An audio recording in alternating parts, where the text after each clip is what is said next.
Birinci sefer. İlk yarının insanı. Adem'i oğlu Rabbim'den ve Rabbim'den Kur'an üzerinden söylüyor. Rabbim öz kardeşlerini Adem. İlk sebebi Kur'an'ı oğlu çöktü. Tanrı öldürdü. Mürekkep, karan olduğu isteye sanamaz gibi ne var? Ondan sonra yanından başka şey geldi. Yani karan. Direktler kendisi. Direktler parti. Direktlerine Allah sevgisi olur. Yürek, insan kaleminde bir demet kanunu belki olmadı. Prezident, hakim, savcıdır, mahkemedir. İmam Cafer Sadık Aleyhisselam bizim Al-Borçlu ve Danışmışlar'da olan manalar. Bu uşağı eğer ara siz Hristiyan olursunuz ve üstadınızsınız. Sizin yanınızda size tanışmaz hayır. İmam buyuruyor yaşa. Ve bizim yolumuzu ve bölümümüzü sağlamasına bağlı değil. Bizim emmemize sağlık olmasına bağlı. Eğer ben diyerekse tanışmayan eğer sen mesleğinle sen tanışmayan İşaret söylemek İmamlar beceremez. Bu terörlerden eşitliği gelir bağlarda, gelir namaza, namazın kılır, namazdan sonra bakın ki bu molla, sırtı minberlere, o minber var, o minber çok hatalı yer. Hem şerafetli yerdi, hem sekalı yerdi.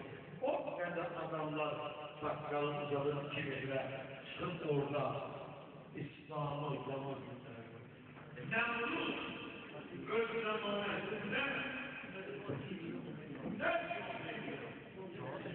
insanları bak rehber iki söylüyor.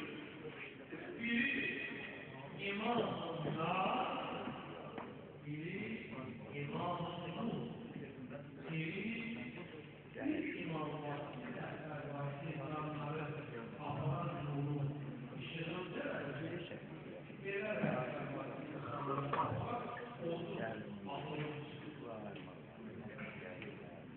İlk insanı ben seviyorum, senin temekkürü ben ayakları ağzından söyledim. Ürtülaları Allah nefret eder. Ürtülaları riyâhi. Ürtülaları. İmam Hüseyin Aleyhisselam ziyaretine gelenleri bir gün evvelden kalmaz. Karşıya işvallar başlar. Bir günden hızlı anlaşılır. İmam Hüseyin Peygamber.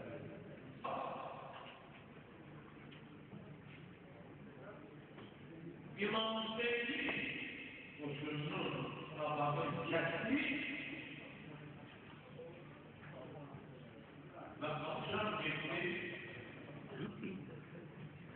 Kafası geldi üstüne döndü.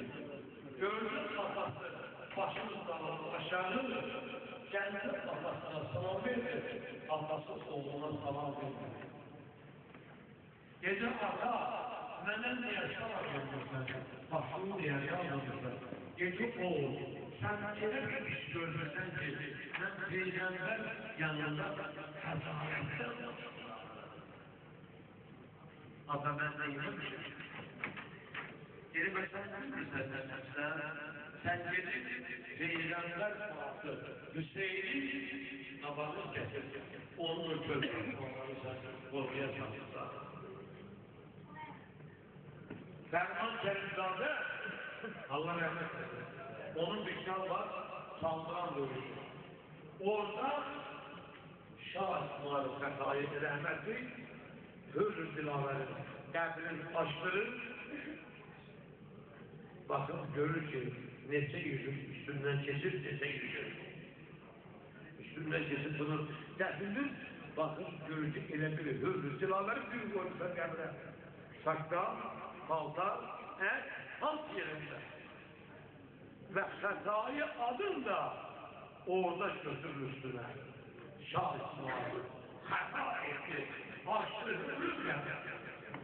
Öz yazdı. Şah İsmail hata etti.